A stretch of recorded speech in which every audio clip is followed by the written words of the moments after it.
Função do Banco Central do Brasil como Banco dos Bancos. Ao exercer a função de Banco dos Bancos, os bancos centrais disponibilizam contas às instituições financeiras para que elas possam proceder à liquidação financeira de suas operações. No Brasil, são as contas reservas bancárias e contas de liquidação. Regulam, monitoram e fornecem sistemas de transferências de fundos e liquidações de obrigações interbancárias. Fornecem liquidez para a fluidez dos pagamentos e são prestamidas de última instância, ou sendo prestamidas aqueles que emprestam dinheiro a juros. No Brasil, o Banco Central do Brasil executa essas tarefas por meio do Sistema de Pagamentos Brasileiros, SPB. A implantação do atual SPB em 2002 é considerado um marco no sistema financeiro nacional, pois trouxe várias inovações, mas como será visto nessa unidade, o BCB, antes mesmo desse advento, já atuava como provedor da liquidação interbancária. Para melhor entendimento sobre essa atuação, serão vistos a seguir como atuava o BCB até 2002, as razões para a mudança institucional, implementada em 22 de abril daquele ano, como funciona o SPB atualmente e como é concedida a liquidez ao sistema. Sistema de pagamentos. Os sistemas de pagamentos são dispositivos por meio dos quais são realizadas transferências de fundos entre instituições financeiras distintas. A execução das transferências de fundos abarca dois elementos básicos. O primeiro deles é a troca de informações entre as instituições pagadoras e recebedoras, ou debitadas e creditadas. A transferência de fundos é iniciada pela transmissão de uma mensagem requisitando-a para o recebedor. As mensagens de pagamento podem ser a crédito ou a débito, ainda que na prática todos os sistemas modernos de transferência de fundos sejam de transferência a crédito, nos quais a mensagem de pagamento e os valores se movimentam do pagador, instituição financeira remetente, para o recebedor, instituição financeira destinatária. O segundo é a liquidação, ou seja, a transferência real dos fundos entre o remetente e o destinatário. A liquidação de fundos se baseia na transferência de créditos em um banco central ou em um banco comercial. Na prática, na grande maioria dos sistemas, a liquidação se dá por meio de transferências de crédito no Banco Central. A finality, um conceito muito usado em sistemas de pagamentos, ocorre quando as transferências entre contas no Banco Central se tornam definitivas, irrevogáveis e incondicionais.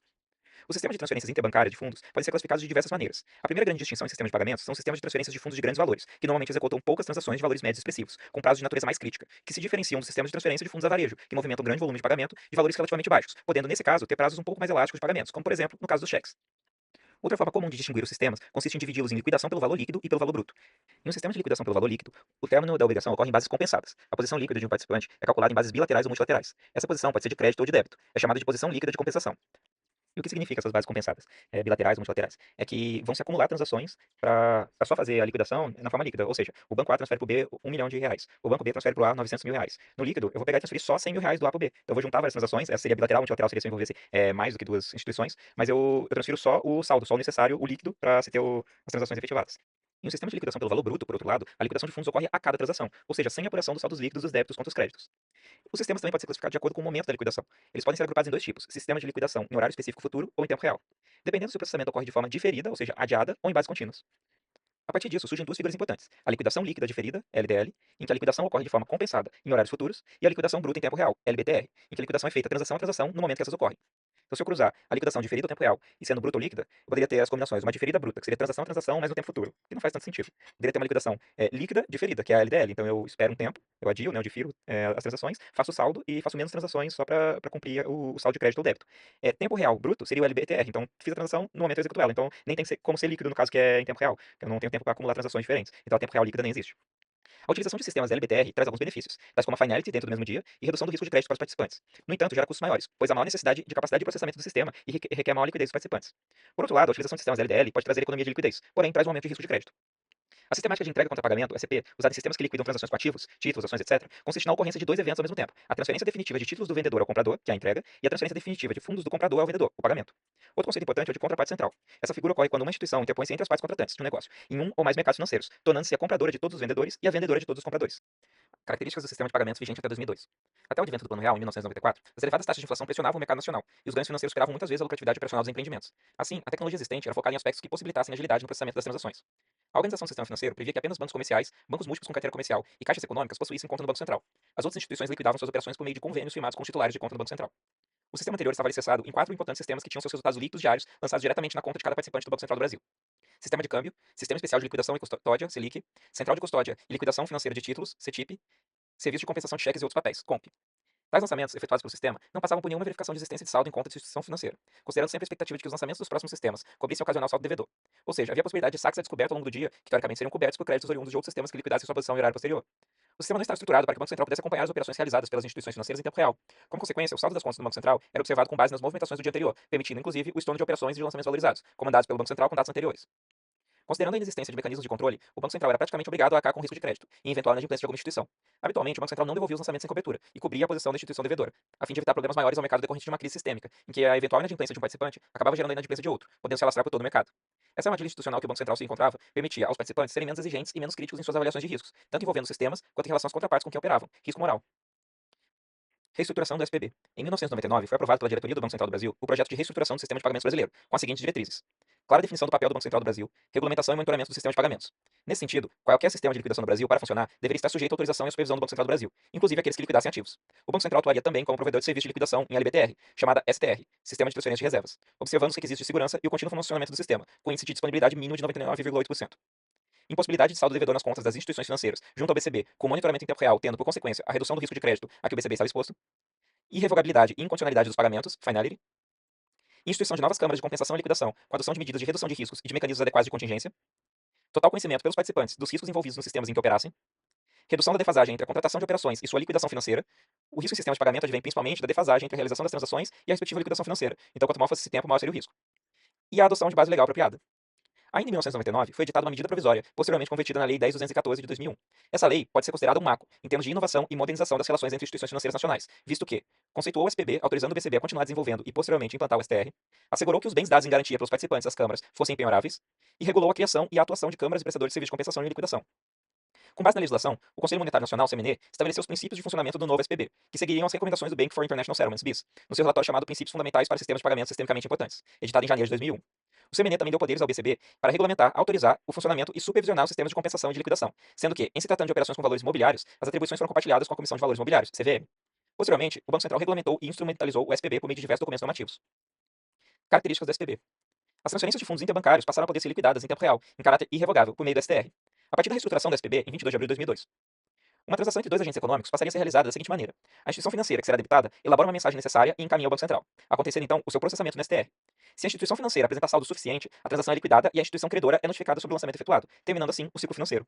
Caso a instituição a ser debitada não tenha saldo suficiente naquele momento, a mensagem não é liquidada e fica, na maioria dos casos, pendente de pagamento em uma fila de espera. As ordens de pagamento pendentes são liquidadas na ordem de entrada no STR, assim que a instituição tenha obtido recursos e o seu saldo seja suficiente. A principal plataforma tecnológica para acesso ao STR é a Rede do Sistema Financeiro Nacional, RSFN, um arcabouço de comunicação de dados em rede cuja finalidade é suportar o tráfego de mensagens entre os participantes do sistema.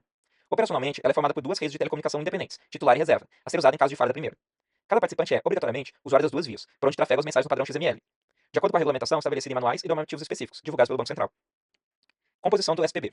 O SPB é composto por dois segmentos: infraestrutura de mercado financeiro, IMF, e arranjo de pagamento. O segmento de IMF compreende as IOSMF, instituições operadoras do sistema do mercado financeiro, e os SMF, sistemas do mercado financeiro, que podem ser entendidos como um conjunto de regras, procedimentos e estrutura operacional voltados a permitir o exercício das atividades de liquidação, de depósito centralizado, de registro de ativos financeiros, AF, ou combinação dessas atividades. As IMF desempenham um papel fundamental para o sistema financeiro nacional e para a economia, de uma forma geral. Assim, é importante que os mercados financeiros confiem na qualidade e na continuidade dos serviços prestados pelas IOSMF. O funcionamento adequado dos SMF é essencial para a estabilidade financeira e condição necessária para salvaguardar os canais de transmissão de política monetária. Assim, cumpre ao Banco Central do Brasil atuar no sentido de promover sua solidez, seu normal funcionamento e seu contínuo aperfeiçoamento. O segmento de arranjo de pagamento, conforme definido na Lei 12.865 de 2013, compreende os conjuntos de regras e procedimentos que disciplinam a prestação de determinados serviços de pagamento ao público, como, por exemplo, o PIX e os cartões de crédito. Além dos arranjos de pagamento, esse segmento inclui os instituidores desses arranjos e seus participantes, que podem ser instituições financeiras ou instituições de pagamento. Infraestruturas e mercado financeiro, IMF. Descrições e funções. Uma IMF é definida como um sistema multilateral entre instituições participantes, incluindo o operador do sistema, usado para fins de compensação, liquidação ou registro de pagamentos, títulos ou outras transações financeiras, de acordo com as orientações dos princípios para a infraestrutura do mercado financeiro, Principles for Financial Market Infrastructures, PFMI, publicados conjuntamente pelo Bank for International Settlements, o BIS, e pela International Organization of Security Commissions, IOSCO. As IMFs normalmente estabelecem um conjunto de regras e procedimentos comuns para todos os participantes, uma infraestrutura técnica e uma estrutura de gerenciamento de riscos especializada e apropriada aos riscos em que incorrem. As IMF fornecem serviços de compensação, liquidação e registro centralizado de transações financeiras, com custos e riscos reduzidos. Por meio da centralização das atividades específicas, as IMF também permitem que os participantes gerenciem seus riscos de maneira mais eficiente e eficaz e, em alguns casos, eliminem determinados riscos. As IMF também podem promover maior transparência em determinados mercados. Algumas IMF são essenciais para ajudar os bancos centrais a conduzirem suas políticas monetárias e a manterem a estabilidade financeira. As IMF podem diferir significativamente nas formas de organização e função que exercem. Elas podem ser legalmente organizadas de várias formas, incluindo associações ou sociedades de instituições financeiras, empresas não bancárias e bancos especializados. As IMF podem pertencer e ser operadas por um banco central ou pelo setor privado e podem operar como entidades com ou sem fins lucrativos. Dependendo da forma organizacional, as IMF podem estar sujeitas a diferentes arcabouços regulatórios e de autorização e reconhecimento dentro de e entre jurisdições. Devido à sua importância para atingir os objetivos institucionais de bancos centrais, as IMF são reguladas, autorizadas, supervisionadas e, em muitos casos, operadas diretamente por bancos centrais. Os PMFMI diferenciam 5 tipos de IMF: sistema de pagamento, sistema de liquidação de títulos, contrapartes centrais, depositários centrais de títulos e entidades registradoras. Nos PFMI, o termo IMF pode significar tanto sistema multilateral quanto seu operador. Na consolidação da regulamentação infralegal de março de 23, foi necessária a distinção clara entre esses dois conceitos. Instituição operadora de sistema de mercado financeiro, IOSMF. Câmara ou prestador de serviço de compensação e de liquidação, que pode ou não atuar como contraparte central, depositário central ou entidade registradora.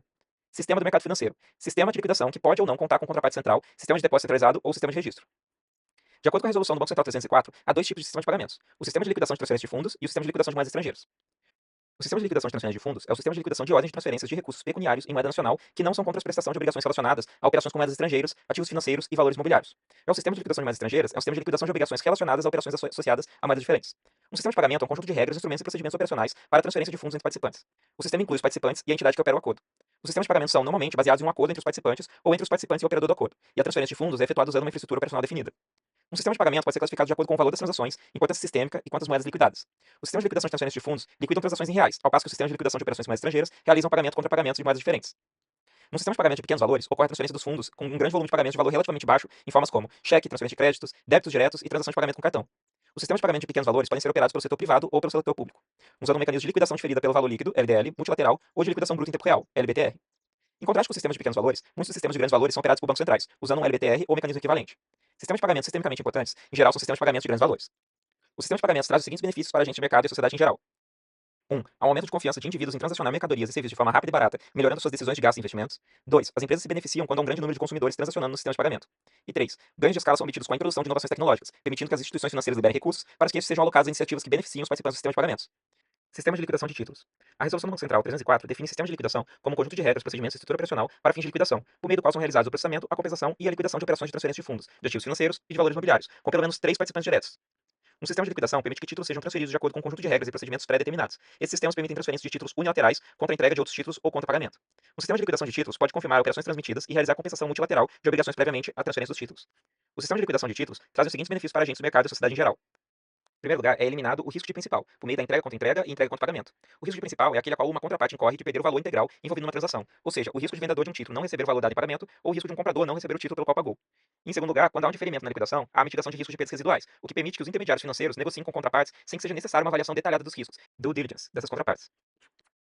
Contrapartes centrais. Por meio da resolução do BCB 304, uma contraparte central é definida como câmara ou prestador de serviço de compensação ou de liquidação que assume a posição de parte contratante em relação às contrapartes originais de uma operação, para fins de liquidação de obrigações das operações aceitas de acordo com os requisitos estabelecidos no regulamento de um sistema de liquidação por ele operado.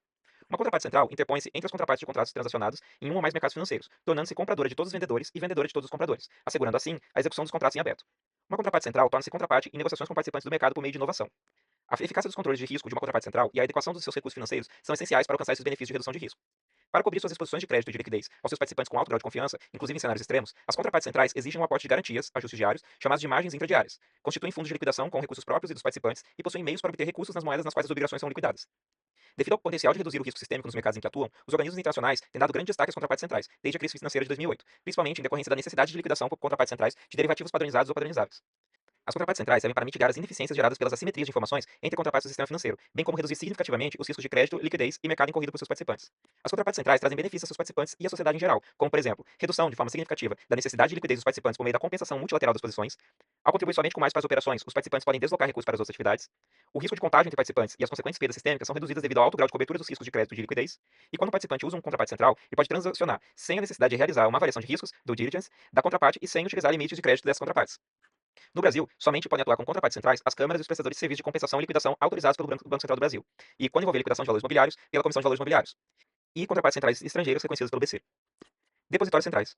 A Resolução 304 do BCB define depositário central como pessoa jurídica que opera, em caráter principal ou acessório, sistema de depósito centralizado. Um depositário central fornece contas de valores mobiliários ou de ativos financeiros, títulos, além de serviços diversos de custódia, que podem incluir a administração de ações corporativas e resgates, e desempenham um papel importante em garantir a integridade das emissões de títulos, ou seja, garantir que eles não sejam acidentalmente ou fraudulentamente criados, destruídos ou seus detalhes alterados. Um depositário central pode conter títulos na forma física e imobilizada ou na forma desmaterializada, ou seja, existem apenas como registros eletrônicos. No Brasil, o Banco Central e o CVM regulam e supervisionam respectivamente depositários centrais de ativos financeiros e valores mobiliários. As atividades precisas de uma central depositária variam de acordo com a jurisdição e as práticas de mercado. Em muitas jurisdições, um depositário central opera necessariamente um sistema de liquidação de títulos. Duas funções são importantes para compreender a necessidade de depositários centrais: imobilização e desmaterialização. A imobilização é a alocação de certificados de títulos numa entidade ou sistema, de forma que as subsequentes transferências sejam registradas como lançamentos, ou seja, débitos e créditos entre titulares de contas nessa entidade ou sistema. A desmaterialização é a eliminação de certificados ou documentos físicos que representam a propriedade de títulos, de forma que esses títulos só existam nos registros. Os depositários centrais trazem benefícios aos seus participantes e à sociedade em geral, como, por exemplo, a imobilização ou a desmaterialização dos títulos reduz ou elimina certos riscos, como os de destruição, falsificação ou roubo de certificados. Erros e atrasos são bem menos frequentes, quando comparados ao processamento manual. Isso conduz a transferências mais ágeis, aumentando-se a liquidez dos títulos depositados. Os depositários centrais garantem a existência do título, levando segurança para o seu detentor. As economias de escala em depositários centrais reduzem os custos de custódia e liquidação incorridos pelos seus participantes. Além do depósito do título em si e da prestação de informações referentes ao título e ao seu detentor, os depositários centrais podem também oferecer outros serviços, como a marcação de ônus e gravames sobre esses títulos. Entidades registradoras. Internacionalmente, a entidade registradora tem como atividade o registro eletrônico centralizado de dados e transações. As entidades registradoras surgiram após a crise de 2008, como um novo tipo de IMF, e, recentemente, cresceram em importância, particularmente no mercado de derivativos de balcão. Ao centralizar a coleta, armazenamento e disseminação de dados, uma entidade registradora pode desempenhar um papel importante no aumento da transparência das informações da transação para as autoridades relevantes e para o público, promovendo a estabilidade financeira e apoiando a detecção e prevenção do abuso de mercado. Como os dados mantidos por uma entidade registradora podem ser usados por várias partes interessadas, a disponibilidade, confiabilidade e precisão contínua de tais dados são essenciais. No Brasil, como estabelecido pela resolução do BCB 304, entidade registradora é pessoa jurídica que opera, em caráter principal ou acessório, sistema de registro de ativos financeiros, autorizado pelo Banco Central. Assim, optou-se por introduzir no mercado nacional entidades cujo escopo é algumas vezes mais amplo que aquele definido pelos PFMIs e adotado em outras jurisdições. Isso irá depender do tipo de ativo sendo registrado, mas há funções que normalmente não estão presentes em outros países, como o registro não é somente de transação entre duas partes, mas também do ativo em questão. Além do registro em si, dependendo do tipo de ativo, é permitida a realização de outros eventos, como a marcação de ônus e gravames sobre o ativo. Dessa forma, por exemplo, um ativo registrado pode servir de lastro para uma operação de crédito concedida por uma instituição financeira. A interoperabilidade pode existir, ou seja, determinado ativo pode ser registrado em mais de uma entidade e um participante conectado a uma determinada entidade registradora pode acessar por meio dessa ativos registrados em outra entidade, seja para obter detalhes sobre o ativo ou para realizar ônus e gravames sobre o ativo. As entidades registradoras trazem os seguintes benefícios. Entidades registradoras promovem padronização por meio de plataformas com requisitos comuns, promovendo consistência no formato de dados, agilizando a interpretação dos dados por parte dos usuários. O registro padronizado permite que órgãos reguladores tomem decisões mais tempestivas relacionadas à promoção da estabilidade financeira e ao combate a abusos de mercado.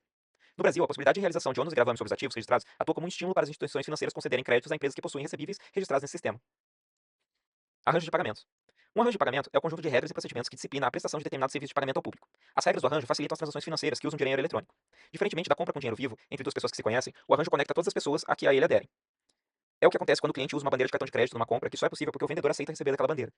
Os arranjos podem se referir, por exemplo, aos procedimentos utilizados para realizar compras com cartão de crédito, débito e pré-pago em moeda nacional ou estrangeira. Os serviços de transferências e remessas de recursos também são arranjos de pagamentos. As pessoas jurídicas não financeiras que executam serviços de pagamento no arranjo são chamadas de instituições de pagamento e são responsáveis pelo relacionamento com os usuários finais do serviço. Instituições financeiras também podem operar por pagamentos.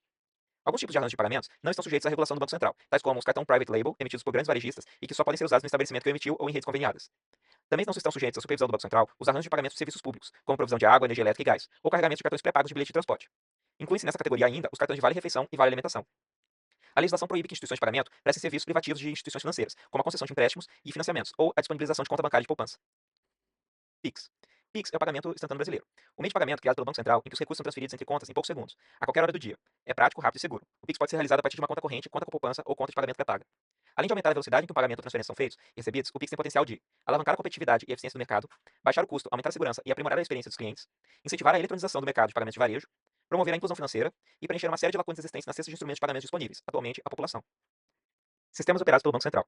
O Banco Central é responsável pela gestão e operação dos seguintes sistemas do mercado financeiro: o Sistema de Transferência de Reservas, STR, o Sistema de Pagamentos Instantâneos, SPI, e o Sistema Especial de Liquidação e Custódia, SELIC. O STR e o SPI são sistemas de pagamento, transferência de fundos. O SELIC é um sistema de liquidação e de depósito centralizado dos títulos da dívida pública imobiliária interna, emitidos pelo Tesouro Nacional, ativos financeiros, além de ser o responsável pelo eventual registro de ônus e gravames sobre tais títulos. Todos os SMFs operados pelo Banco Central utilizam um modelo de liquidação bruta em tempo real. Sistema Especial de Liquidação e Custódia. O Sistema Especial de Liquidação e Custódia, SELIC, é o sistema em que se efetua a custódia e se registram as transações com a maioria dos títulos emitidos pelo Tesouro Nacional. O SELIC, gerido pelo Banco Central, é uma infraestrutura do mercado financeiro, IMF. Como infraestrutura, o SELIC faz parte do Sistema de Pagamentos Brasileiros, o SPB. O sistema SELIC é fundamental em possíveis casos de falência ou insolvência de instituições financeiras. A liquidação, em tempo real, e o registro das transações com títulos públicos federais em seu banco de dados pode coibir fraudes e prevenir o contágio em outras instituições. Atualmente, o sistema SELIC possui aproximadamente 559 participantes, em torno de 661 mil clientes individualizados, a 8 tipos de títulos, distribuídos em cerca de 370 vencimentos, que estão depositados e equivalem a 99,8% da carteira de títulos públicos federais. Mensalmente, cerca de 43 leilões de títulos do Tesouro Nacional, que movimentam um montante de 117 bilhões. Sistema de Transferência de Reserva, STR.